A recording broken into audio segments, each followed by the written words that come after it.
Hello and welcome to our podcast where I will discuss about issues that our society is facing nowadays. This week I will continue to talk about the effect of sleep on our mental health. As promised, I will give you the result of my personal studies relating to sleep.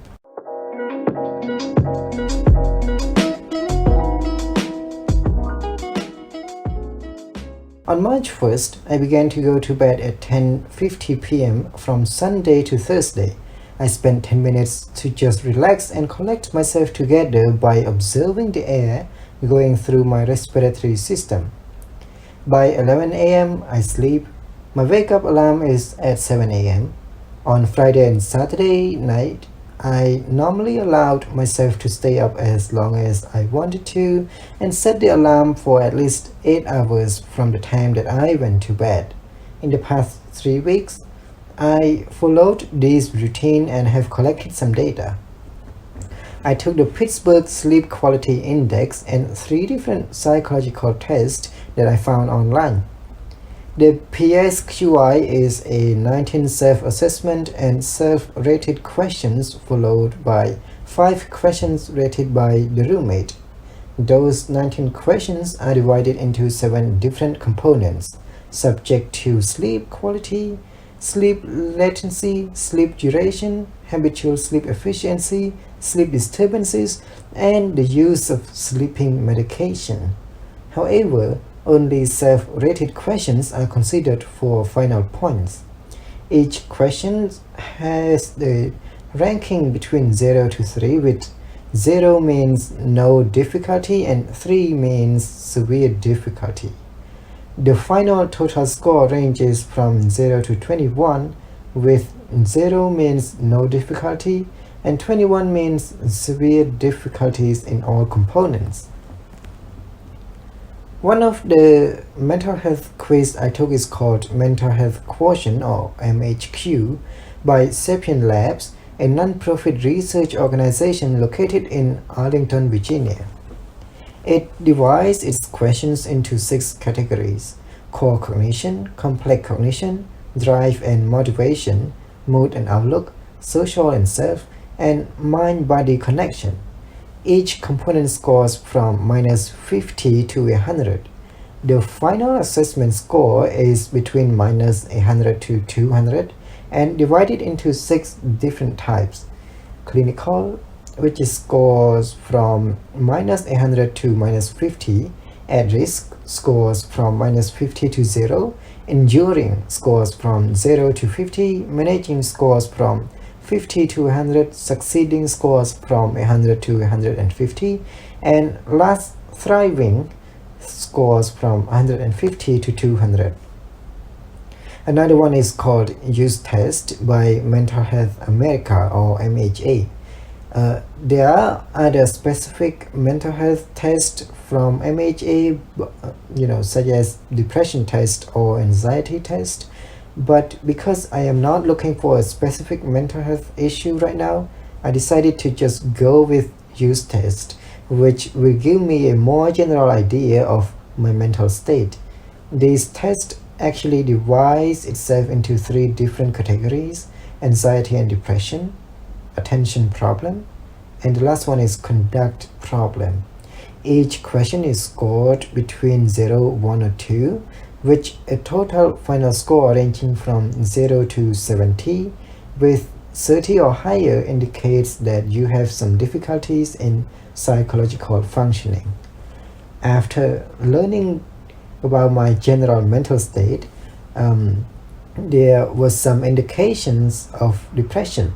So although I didn't plan to take a depression test, but I decided to take it anyway, and I found one, a depression quiz provided online by Provident Behavioral Health, a mental health services provider in St. Louis, Missouri.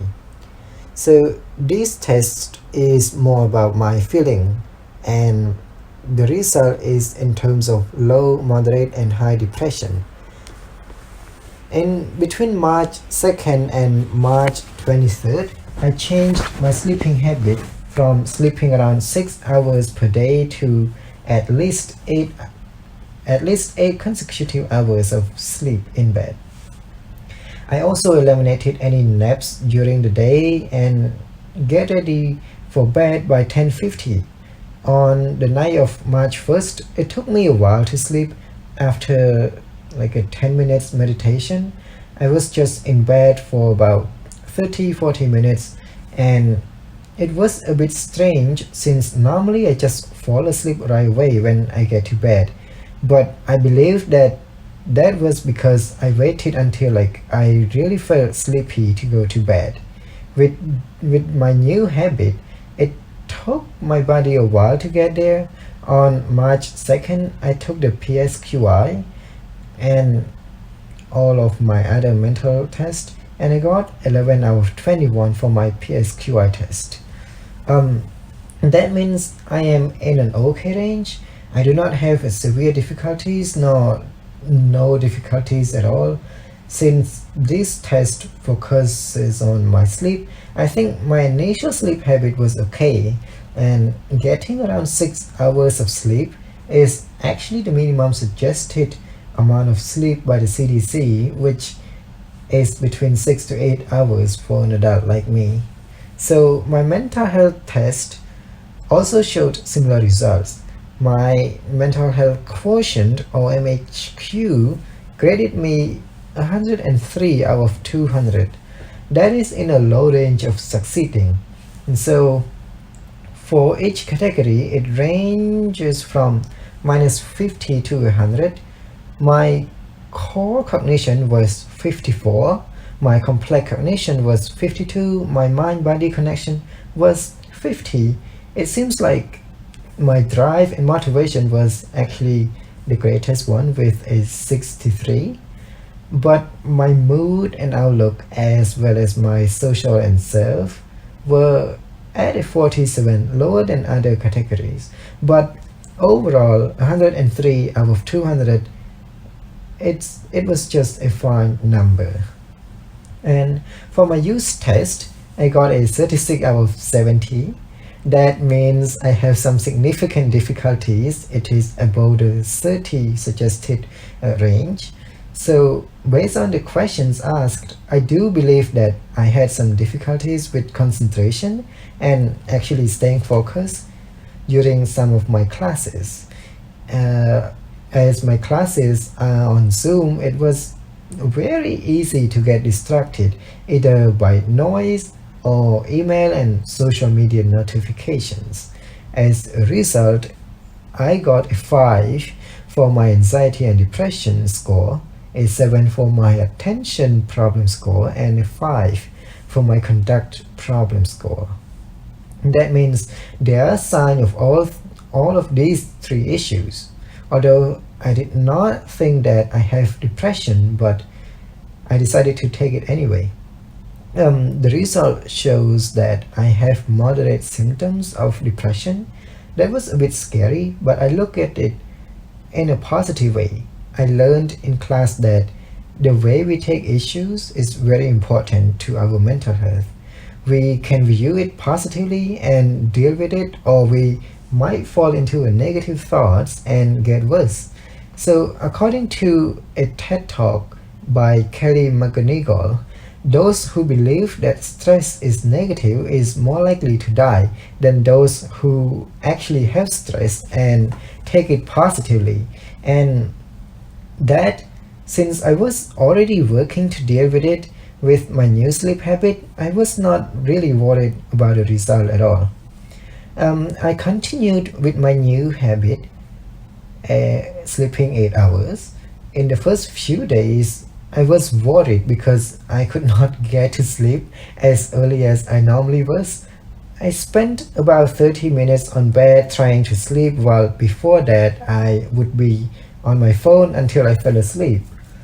And that means the percentage of my actual sleep time is lower than before.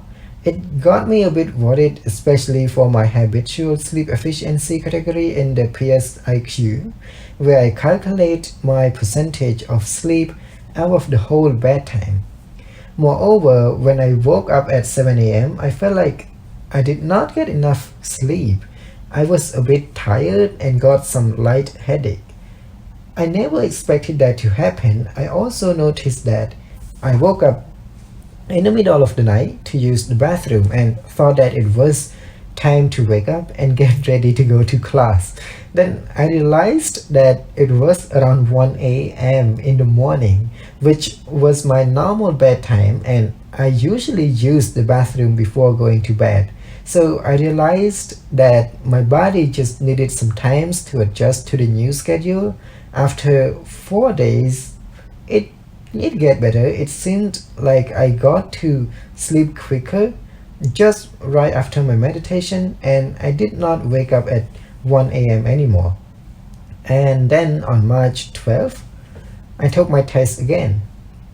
As a result, my sleep index dropped from 11 to 6.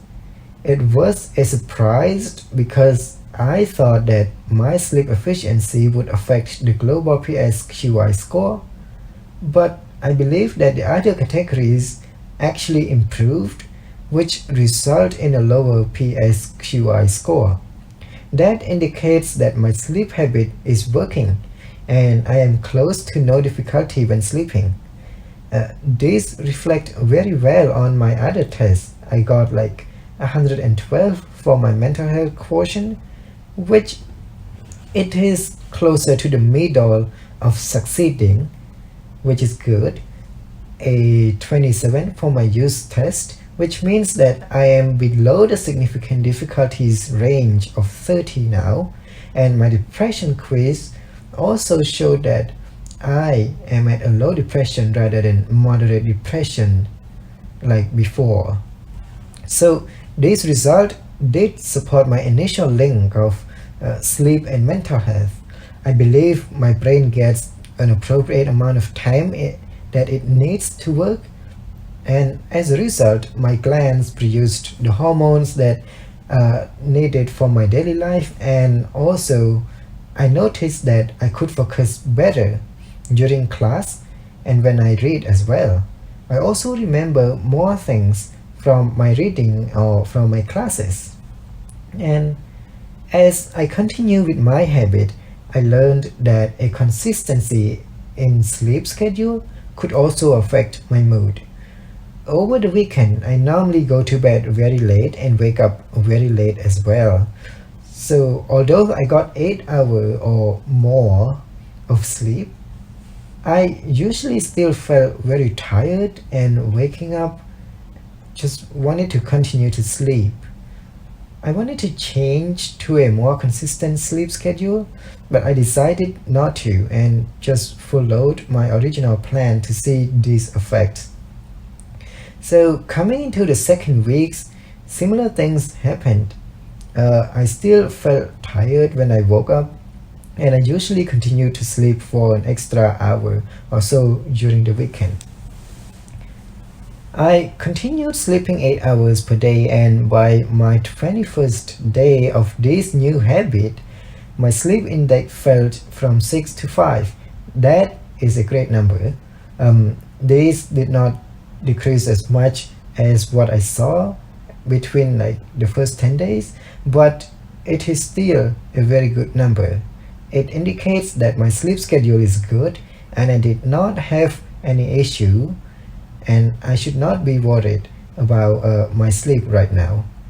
And my mental health quotient actually increased by 30 points from 112 to 142, which it shows that I made great progress towards succeeding in having a good mental health after 21 days of good 8 hours of sleep.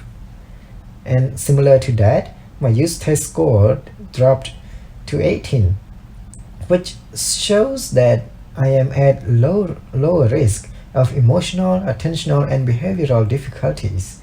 Moreover, my anxiety and depression score dropped from 5 to 3. Last, my depression test showed that I am at a low depression. So I think my new sleep schedule seems to help lowering my depression and my mental health overall. Now, telling you those progress didn't just happen in a day. Creating a new habit is not an easy thing to do, especially when you do not know like how it will turn out. So I was fortunate to get a good result from my new sleep habit, which is something that I kind of expected when I put this into my schedule. Honestly, before that, I felt into several bad habits. That means we need to find a way to create a good habit. This challenge taught me that planning is very important. Uh, First, I would suggest doing a brief research of the habit that you want to create. I looked into the issues of mental health and how sleep related to that. Before this challenge, I knew that the brain works to direct our body to create hormones when we sleep, but I never knew that my brain works to store and process my feelings, emotions, and memories when sleeping. So it adds more values to my new habit, and that encourages me to look into this habit and want to add it to my daily habit. After that, knowing what you can and cannot do is very, very important too. I would not be able to sleep 8 hours if my schedule is very tight. Although my class and work schedule is busy, but I am lucky to be able to add that extra few hours of sleep into it. I know that some people might not be able to add that extra few hours, so time management is very important as well. Additionally, knowing that a new start is always hard, but the end goal is amazing. And knowing this, it helps a lot. It wasn't easy when I started to sleep 8 hours.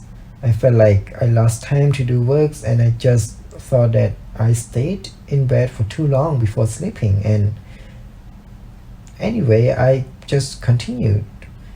That's because I know I could function better, which means that instead of working longer to get things done, I could work shorter and still get the same good amount of work done, if not better and longer.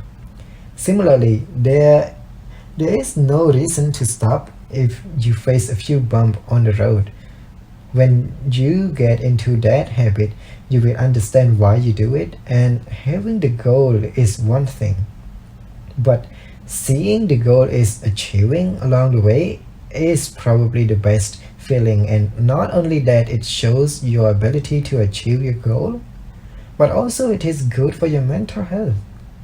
So we know that change is hard, but if it is a good change, there's nothing to be afraid of.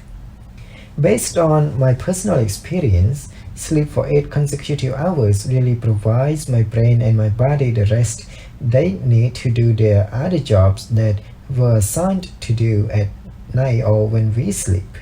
These include processing my memories and getting me ready for a new day. Most importantly, it allows me to recharge and refresh. I have already done that. I would encourage you to do the same to learn the benefit of sleep. I would encourage you to get 8 hours of sleep per day to ensure that your body is well rested.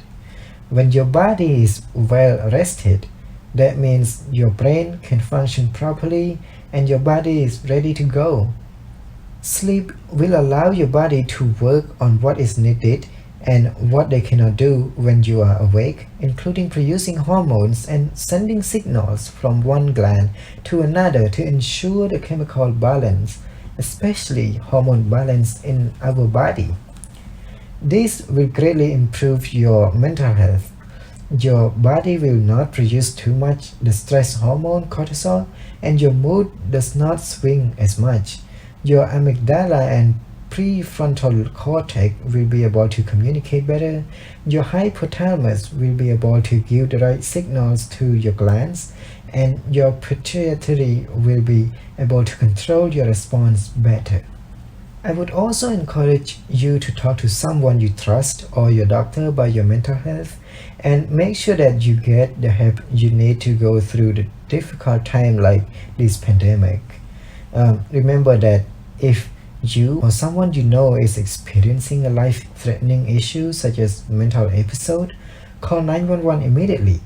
If you need to be referred to a counseling or mental health services, call 1-800-272-TALK or 1-888-628-9454 to speak in Spanish. If you have difficulty in hearing or deaf, call 1-800-799-4889. You can also text hello to 741-741 to be connected to a crisis counselor.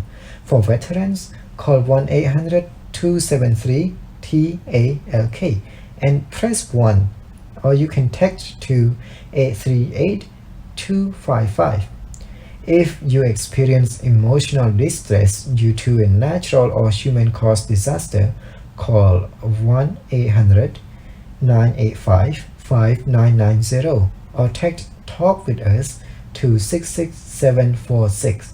To help someone in emotional pain, please follow the 5 action steps by starting with 1. Asking, are you thinking about killing yourself? 2. Keep them safe from any object. And then 3. Be there to listen and learn about their feelings and thoughts. 4. Have them connect to a mental health professional. And 5. Stay connected by staying in touch after a crisis to make a difference. I hope you learn about sleep, mental health issues, and how sleep affects our mental health from our podcast, and most importantly, know how to get support you need if you are experiencing any sign of mental health. Next week, I will discuss the situation in Myanmar with my friend Sue. I thank you for listening and I hope you will come back for my future podcast. Don't forget to click like, subscribe, and respectfully share your opinions in the comment section below. And remember, never stop learning and sharing.